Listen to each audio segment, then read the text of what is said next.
Hello, everyone. If you, like me, sometimes feel that our lives are a chain of coincidences and that one insignificant decision can change everything, then this story will make you freeze. It's about how the fate of the world literally hung by a thread on the trigger finger of one tired soldier, and how his mercy, his human impulse, turned into one of the most terrible tragedies in human history. Don't skip ahead. This isn't just dry history. It's an attempt to understand the very nature of fate, evil, and those points where history takes a sharp turn. Stay until the end. A staggering conclusion and a question with no easy answer awaits you. And yes, friends, if stories about the paradoxes of fate touch a nerve with you, like they do with me, subscribe to the channel and hit the bell. Your comment of "what a twist" or "what would I have done" after this story will be priceless. Let's gather your opinions. Let's go. There's a concept called the butterfly effect. What could be more insignificant than the flap of a fragile insect's wings somewhere in the Amazon jungle? But chaos theorists claim this flap can, through a chain of incredible events, cause a hurricane on the other side of the planet. A thought that is both frightening and fascinating. It tells us everything is connected. Nothing happens just because. Every yes or no, every left turn instead of right, every random meeting. It's a potential vortex shaping the future. Now imagine that this butterfly isn't an insect. It's a man, tired, wounded, reeking of gunpowder and trench clay. And his decision, not to shoot, became that very flap of wings that gave birth not to a hurricane, but to a real hell on Earth. Hell named World War II. Sounds like a script for a Hollywood blockbuster? Maybe. But this story, shrouded in a haze of legends, archival searches, and eternal what-ifs, is real. Or rather, it's believable. And today, we won't just recount facts. We'll immerse ourselves in that foggy autumn day, in the trench mud, in the thoughts of two soldiers. We'll figure out what drove each of them. And we'll try to answer the main question. Could everything have been different? Was the mercy worth such a price? So, let's wind back the hands of our mental clock. The year is 1918. The month is September, the 28th. The setting, shell-cratered, war-scorched earth of France, near a village with the poetic name Marcoing. The war, later to be called the First World, was in its final months. But that didn't make things easier at the front. Death doesn't read calendars. Across this very no-man's land, this strip of no man's land between life and death, walked a wounded German soldier. He had fallen behind his unit, was demoralized, exhausted. His world had shrunk to the pain of his wound, the desire to survive, to the instinctive step forward, to where he hoped his own men were. He didn't even look like a formidable warrior, more like a ghost. And at that moment, he felt someone's intent gaze upon him. He slowly raised his head and saw him. A British soldier. He was standing in cover, his rifle steadily aimed at the German. In the split seconds that flew by like hours, the German soldier, whose name, as we would later learn, was Adolf Hitler, saw his whole life flash before his eyes. Scenes from childhood in Austria, dreams of an artist's career, the horrors of the trenches in recent years. And he accepted his fate. He didn't even try to raise his weapon. What was the point? He just froze, waiting for the shot that would end it all. But the shot didn't come. The Briton, who was Corporal Henry Tandey, the very hero of the British infantry, lowered his rifle. Why? Weariness from killing? A sudden wave of humanity at the sight of such a broken man? Or simply the understanding that this pitiful, staggering soldier posed no threat? We don't know for sure. We can only guess. Their eyes met. The German nodded, a gesture of thanks, a silent "thank you" for my life. And he trudged on, dissolving into the evening twilight. Henry Tandey watched him go and returned to his duties. That evening, he saved a life. He acted like a human being, and that act may have been a fatal mistake for millions of others. But let's pause. Let's not get ahead of ourselves. Because to understand the full scale of this chance encounter, we need to know both its participants. Who was this German corporal who was given life? And who was the British corporal who gave it? Let's start with our guardian angel, although, as we'll see, there was little angelic in his biography, just relentless trench hell and incredible bravery. Henry James Tandey. He wasn't born in a noble estate, but in a hotel. Yes, at the Angel Hotel on Regent Street in the town of Leamington. The irony of fate. Angel. His life started hard. His mother died when he was a boy. His father, a former soldier, apparently couldn't cope, and Henry spent part of his childhood in a workhouse. He worked from a young age, in a hotel, as a stoker. Life taught him to be tough, resilient, not to expect handouts. In 1910, like many young men from working-class families, he sought stability and purpose, and he found it in the Army. He enlisted in the famous Green Howards Regiment, Yorkshire Infantry with a rich history. By the start of the Great War, as it was then called, Henry was already a battle-hardened soldier, having served in Guernsey and South Africa. And for 1914, he found himself in the very heart of the Western Front. Ypres, the Somme. These names became synonyms for slaughter. At the Somme, he received his first wound, but it didn't break him. On the contrary, let me describe to you what this man did to earn every possible award for a British private and corporal. This is important. It shows the character of the man who didn't shoot. August 1918, the Second Battle of Cambrai. A German machine gun trench was mowing down advancing British troops. And then Corporal Tandey did something insane from a tactical point of view, but heroic from the point of view of spirit. He grabbed two soldiers and shouted, "Follow me!" And they, three men, ran across an open field under a hail of fire. They reached the trench, lobbed grenades into it, and captured 20 German soldiers. And then, under fire, they led them back to their own lines. For this daring raid, he received the Military Medal. But that was just the beginning. Just a couple of weeks later, on the 12th of September, near the town of Havrincourt, he distinguished himself again. First, under continuous shell fire, he dragged wounded comrades off the battlefield.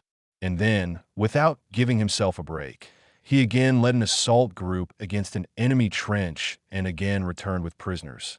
For this double feat, he was recommended for the highest award for lower ranks. And now, that very day, the 28th of September, after capturing Marcoing, his platoon was ordered to recapture a bridge over a canal. The attack was faltering. A German machine gun, dug in, was spraying lead all over the approaches. And what does Tandey do? He crawls, alone, meter by meter, under bullets snapping into the dirt around him. He locates that gun emplacement, signals to his Lewis gunners. The coordinates are precise. The enemy machine gun falls silent. The bridge is taken, but then the Germans counterattack. Henry, with a handful of men, finds himself cut off, surrounded. The situation seems hopeless. And then Tandey, already wounded twice, makes perhaps the most insane decision even in his eventful biography. He orders, "Fix bayonets. Follow me," and they charge into hand-to-hand combat.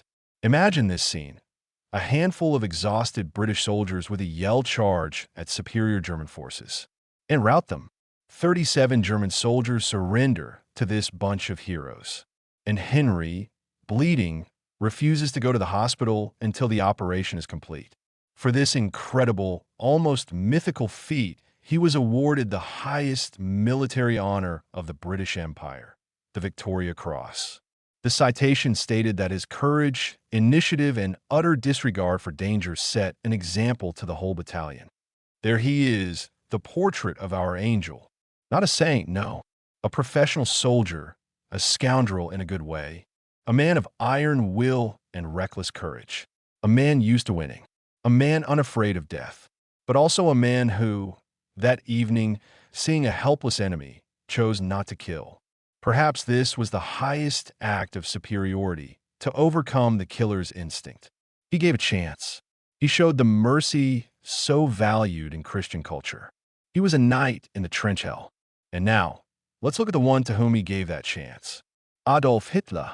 In 1918, a corporal, a dispatch runner, not an aristocrat, not a career officer, a common soldier of an empire cracking at the seams. By the way, an interesting economic and historical context. Germany, by the end of the war, was on the verge of collapse. The Allied blockade was strangling the country. The people were starving, revolutionary ferment was beginning in the cities. At the front, soldiers, not yet knowing of the imminent end, kept dying. Hitler, like many, was embittered. He believed in the stab-in-the-back myth, the idea that the German army wasn't defeated on the battlefield, but was betrayed by the home front. Jews, socialists, liberals. This feeling of humiliation, injustice, a thirst for revenge for the defeat became the foundation of his future ideology. And here he is, wounded, lost, standing before the muzzle of Henry Tandey's rifle. His life in the hands of the enemy, and the enemy spares him. What did he feel at that moment? Relief? Of course. But only that? Some historians, analyzing the future Führer's psychology, suggest such moments only strengthened his mania of being chosen, his belief in providence. Like fate itself was preserving him for something great. If an ordinary soldier dies for a random bullet and you stand in the crosshairs and remain alive, isn't that a sign? This story got an incredible, almost mystical continuation 20 years later. 1938, the Munich Agreement. British Prime Minister Neville Chamberlain comes to the Berghof, Hitler's Alpine retreat, to appease the aggressor and negotiate the fate of Czechoslovakia.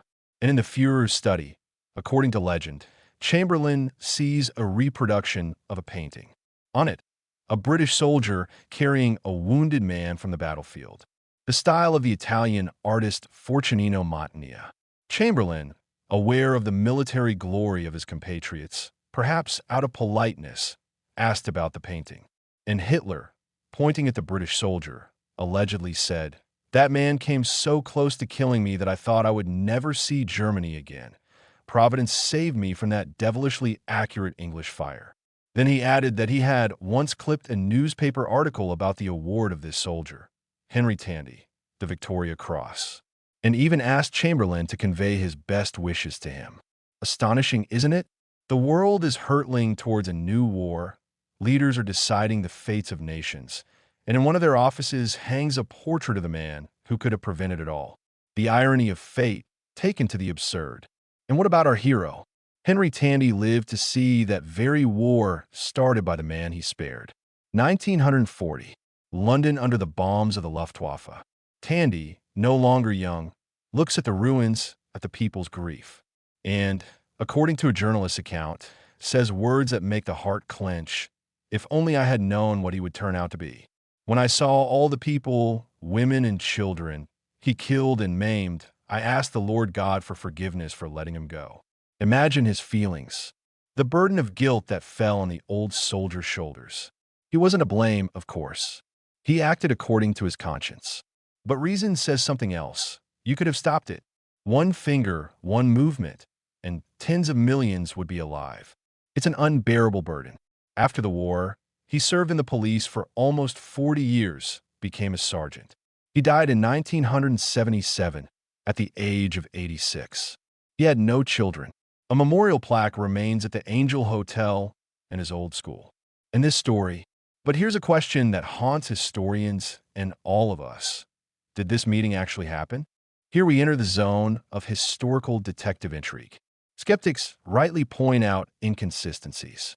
Firstly, there is no documentary evidence of Chamberlain's conversation with Hitler about Tandey. These are hearsay, recollections, journalistic retellings. Secondly, according to German archive data, Hitler was on leave from the 10th of September and returned to the front only in mid-October. Could he have been at Marcoing on the 28th? War is chaotic. Movements weren't always precisely recorded, but the probability decreases. Thirdly, Tandey himself, recounting the incident with a pitiful German soldier, never identified him as Hitler. This identification appeared later on a wave of sensation. Fourthly, Mantegna's painting hanging in Hitler's study is a typical patriotic work depicting an abstract heroic soldier. To claim it specifically Tandey is a big stretch. So what? Is it just a beautiful legend? A myth created to vividly illustrate the butterfly effect? Possibly. But, and this is a big but, Even if this specific meeting is fiction, the situation itself, the very possibility, is absolutely real. In that war, there were thousands of such moments. A random bullet, a shell fragment, a commander's decision, a delay in an order.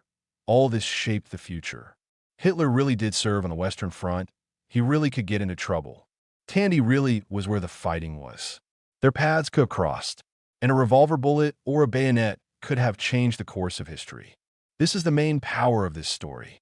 It may not be truthful in detail, but it is true in its very essence. It makes you think about the fragility of history, the role of the individual, the moral responsibility for one's decisions, even seemingly insignificant ones. What if Tandey had fired, killed that soldier, saved the world from Hitler? Alas, history knows no subjunctive mood. But let's think. Eliminating Hitler in 1918 would hardly have prevented World War II. The causes were deeper. The Treaty of Versailles, which humiliated Germany, the Great Depression, the rise of nationalism and revanchism across Europe, the conflict of ideologies. The figure of the Führer became a catalyst, a crystallizer of these dark forces. Without him, another demagogue could have emerged, perhaps less charismatic, perhaps more cautious. Or the war could have erupted later and under a different scenario, between the USSR and the West, for example. Alas, the world in the 30s was doomed to a great shake-up. But the scale of the Holocaust, the insane cruelty on the Eastern Front, Hitler's personal obsession with living space, that perhaps would have been different. The world would be different. Not necessarily better, but different. So, was Henry Tandey right to lower his rifle? From the point of view of universal morality at that moment, absolutely. A soldier does not shoot an unarmed, surrendering enemy. It's a code of honor. He acted like a true warrior. He couldn't know the future. From the point of view of tragic retrospect, it's an unbearably difficult question. His mercy turned into a catastrophe. This is the main paradox I invite you to think about in the comments. Can you condemn a good deed because of its terrible consequences, which no one knew about? Where is the line between humanity and duty to humanity? And most importantly, have you ever felt in your life moments when your small decision could lead to big, unpredictable consequences? This story is not about the guilt of one soldier. It's about how blind fate can sometimes be, how thin the line between good and evil is, how one moment of mercy can become a curse, and how important it is, despite everything, to remain human, even when history later judges you for it. Henry Tandey lived a long life. He was a hero. He saved the wounded, took prisoners, led men. He saved one life, and unknowingly, perhaps doomed millions. He bore that cross, the Victoria Cross and the cross of guilt, two crosses of one man. So, friends, history is not a textbook with clear dates. It's a web of coincidences where we are all those butterflies whose flaps create storms. Be mindful of your decisions. And remember, sometimes not firing speaks of greater strength than firing. If this story hooked you, made you think about the whimsical turns of fate, then do two simple things that will help us talk about this more often. First, like this video so the algorithm shows it to other thinking people like you. Second, subscribe to the channel and hit the bell. We have many more such mystery stories ahead, where the past intertwines with the present and chance challenges logic. And of course, write in the comments, what do you think was right, to shoot or not? And do you believe this meeting even happened? Let's discuss it together. Your opinion is very important. Thank you for staying with us until the end. See you next time in the labyrinths of history.